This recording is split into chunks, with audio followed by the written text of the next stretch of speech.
Shalom, perkenalkan nama saya Lauren Tiatanjaya. Saat ini saya sedang berkuliah di Universitas Mercu Buana, Prodi Akuntansi. Video ini bertujuan untuk memenuhi tugas besar 2 dari mata kuliah Agama Kristen dengan dosen pengampu Pak Perlindungan Huta Barat, SPM Div MTH. Pada video ini, saya akan membahas tentang moral seksual, penyimpangan seksual, dan seks bebas yang makin marak terjadi. Mari kita simak videonya. Pada mulanya, Allah menciptakan manusia. Alkitab menyatakan bahwa Allah yang menciptakan mereka sebagai laki-laki dan perempuan. Maka, Allah dalam kedaulatannya, Ia menjadikan Adam dan Hawa sebagai pasangan yang masing-masing diberikan alat reproduksi dan orientasi seksual yang berbeda. Selanjutnya, Alkitab mengemukakan bahwa seks adalah baik dan kudus adanya. Seks harus dipahami sebagai ciptaan Allah yang baik, kudus, indah, dan menyenangkan. Seks adalah anugerah Allah bagi manusia. Oleh karena itu, hubungan seksual antara laki-laki dan perempuan harus dilakukan dalam kekudusan Tuhan. Pada faktanya, seks seringkali disalahartikan atau tidak umum dibicarakan di kalangan masyarakat. Bahkan, ada juga di antara mereka yang menganggap hubungan seksual itu tabu dan kotor. Hal ini salah satu penyebab orang tua dan gereja tidak mengajarkan seks secara baik, sehingga banyak jemaat memiliki konsep dan perilaku seks yang keliru. Pengertian seks. Istilah seks berasal dari bahasa Latin, sexus, kemudian diturunkan menjadi bahasa Perancis kuno, sexe.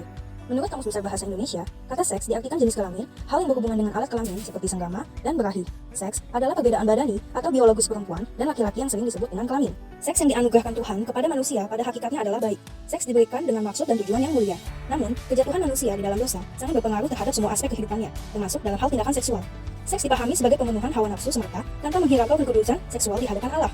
Beberapa perilaku seksual yang salah yang kerap dilakukan manusia adalah sebagai berikut. 1. Perzinahan. Dalam perjanjian lama, perzinahan dipandang sebagai suatu tindakan di mana terjadi hubungan badan antara laki-laki dan perempuan yang tidak terikat oleh sebuah ikatan pernikahan secara hukum maupun secara adat. Dalam hal ini, suatu tindakan dapat dikategorikan sebagai perzinahan apabila ada kontak tubuh yang terjadi antara laki-laki dan perempuan tersebut dalam dorongan seksual tanpa direstui oleh masyarakat, baik secara hukum maupun adat, serta adanya pihak ketiga dalam pernikahan.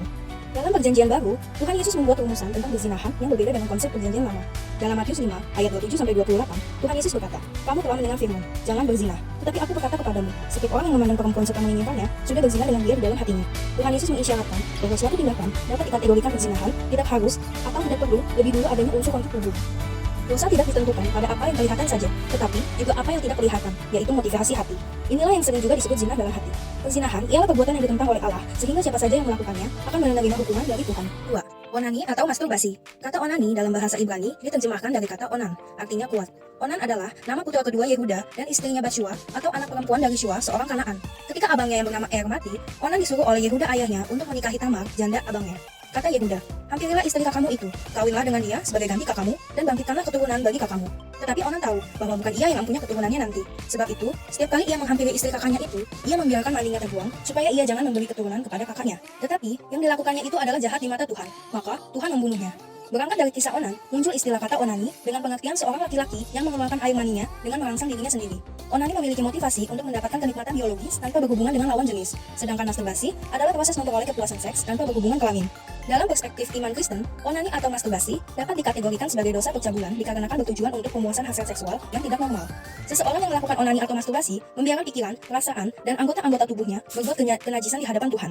Tulisan Rasul Paulus di dalam Kolose 3 ayat 5 berbunyi, "Karena itu, perhatikanlah dalam dirimu segala sesuatu yang duniawi, yaitu percabulan, kenajisan, hawa nafsu, nafsu jahat, dan juga keserakahan, yang sama dengan penyembahan berhala." 3. Homoseksual. Dalam Kamus Besar Bahasa Indonesia, kata homoseks berarti hubungan seks dengan pasangan yang sejenis. Sedangkan kata homoseksual berarti keadaan tertarik terhadap orang dari jenis kelamin yang sama. Homoseksual menuai pro kontra di kalangan masyarakat. Sebagian orang setuju dengan homoseksual. Beberapa alasan yang dilontarkan ialah alasan genetik atau orientasi seksual sejak lahir, dan alasan hak asasi manusia. Argumen yang kelihatannya masuk di akal, gereja ikut terjebak di dalamnya. Realitas menunjukkan bahwa ada gereja yang melaksanakan pemberkatan nikah sejenis, di mana sudah bisa dipastikan bahwa pasangan tersebut yang dipraktekkan ialah hubungan homoseksual. Homoseksual adalah perbuatan yang tidak normal serta dosa yang sangat dibenci oleh Tuhan. Alkitab menuliskan bahwa tidur dengan laki-laki secara orang bersetubuh dengan perempuan merupakan perbuatan kekejian. Selanjutnya, firman Tuhan dalam Imamat 20 ayat 13 berbunyi, "Bila seorang laki-laki tidur dengan laki-laki secara orang bersetubuh dengan perempuan, jadi keduanya melakukan suatu kekejian, pastilah mereka dihukum mati dan darah mereka tertimpa kepada mereka sendiri." Homoseksual adalah perbuatan yang sangat ditentang oleh Allah. Oleh karenanya, barang siapa yang melakukannya akan menerima hukuman dari Tuhan. Ayat-ayat kitab suci ini menegaskan bahwa gereja tidak boleh memberikan ruang bagi pelaku homoseksual. Namun, gereja harus menjadi garda terdepan untuk menolak dan mengatasinya. 4. Lesbian. Lesbian adalah perempuan yang memiliki hasrat seksual dan emosi kepada perempuan lain. Secara sederhana, lesbian diartikan dengan seks sejenis yang artinya seorang yang memiliki kecenderungan atau ketertarikan seksual dengan sesama jenisnya. Lesbian sejak zaman dulu hingga saat ini masih merupakan suatu fenomena yang penuh dengan kontroversi. Sepanjang sejarah, perilaku ini dikaitkan dengan konotasi negatif, yaitu perilaku amoral, sehingga sering terjadi tindakan diskriminatif di lingkungan masyarakat. Ketika manusia jatuh dalam dosa, maka manusia mengalami kerusakan dalam nilai-nilai moral yang dipegangnya. Manusia menentang Allah dan berusaha memuaskan keinginannya dengan cara-cara yang cemar, termasuk dalam hal seksualnya. Jadi, seorang yang memiliki orientasi lesbian bukan rencana Allah atau tidak dikehendaki oleh Tuhan. 5. Pedofilia. Kata pedofilia berasal dari bahasa Yunani, paidokilia, dibagi dalam dua kata, yaitu pais, artinya anak-anak, dan philia, cinta yang bersahabat atau persahabatan. Berdasarkan arti akar kata tersebut, pedofilia adalah seseorang memiliki hubungan yang kuat dan berulang terhadap dorongan seksual dan fantasi tentang anak-anak prapuber dan di mana perasaan mereka memiliki salah satu peran atau yang menyebabkan penderitaan atau kesulitan interpersonal. Perilaku pedofilia merupakan gangguan seksual yang berupa nafsu seksual terhadap remaja atau anak-anak di bawah umur. Ciri pedofil berdasarkan sifat, karakter, dan kebiasaannya, yaitu cenderung memiliki sifat obsesif yang berlebihan, memiliki agresif yang tinggi, introvert, pintar merayu, dan layaknya predator yang memangsa siapapun anak yang ada di depannya. Seks menurut Alkitab. Seks adalah inisiatif Allah. Alkitab menyaksikan bahwa Allah yang merancang adanya seks dalam kehidupan manusia. Allah dengan sengaja menciptakan laki-laki dan perempuan dengan orientasi seksnya masing-masing. Sejak semula, telah ditetapkannya ada dua jenis kelamin, dan itu sungguh amat baik. Jauh sebelum manusia diciptakan, Allah telah merancang seks bagi manusia. Pada prinsipnya, Allah berkenan dan merestui adanya hubungan seks di antara laki-laki dan perempuan. Allah memiliki tujuan mulia menciptakan seks kepada manusia, supaya manusia tertarik terhadap lawan jenis. Seks diberikan untuk kelangsungan hidup manusia, dan Allah memberikan seks kepada laki-laki dan perempuan sebagai suatu cara untuk menyatakan cinta kasih mereka yang total dan dalam terhadap yang lainnya. Oleh karena itu, seks adalah anugerah Allah yang teramat baik untuk dinikmati oleh pasangan laki-laki dan perempuan yang telah dipersatukan dalam pernikahan kudus. Namun, tindakan seks yang dilakukan di luar pernikahan kudus atau dengan pasangan yang tidak sah adalah perbuatan yang menjijikan bagi Tuhan dan menjadi momok yang menggelisahkan bagi orang itu sendiri.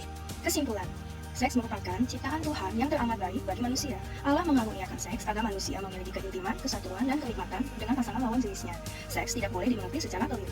Seks bukan sesuatu yang kotor atau alat sebagai pemuasan manusia sesaat, tetapi seks adalah suci di hadapan Tuhan. Alkitab menyaksikan bahwa perilaku seks yang diizinkan Allah ialah hubungan seksual yang dilakukan oleh pasangan laki-laki dan perempuan yang telah diberkati dalam pernikahan yang kudus. Sebaliknya, semua perilaku seks yang tidak diberkati oleh Tuhan itu adalah dosa. Oleh karena itu, gereja memiliki peran penting untuk memberikan pengajaran seks kepada setiap anggota jemaat berdasarkan firman Allah yang suci, agar mampu menjaga kekudusan seksual baik sebelum menikah maupun setelah masuk dalam pernikahan. Demikian yang dapat saya sampaikan, kurang lebihnya saya mohon maaf. Shalom dan God bless you.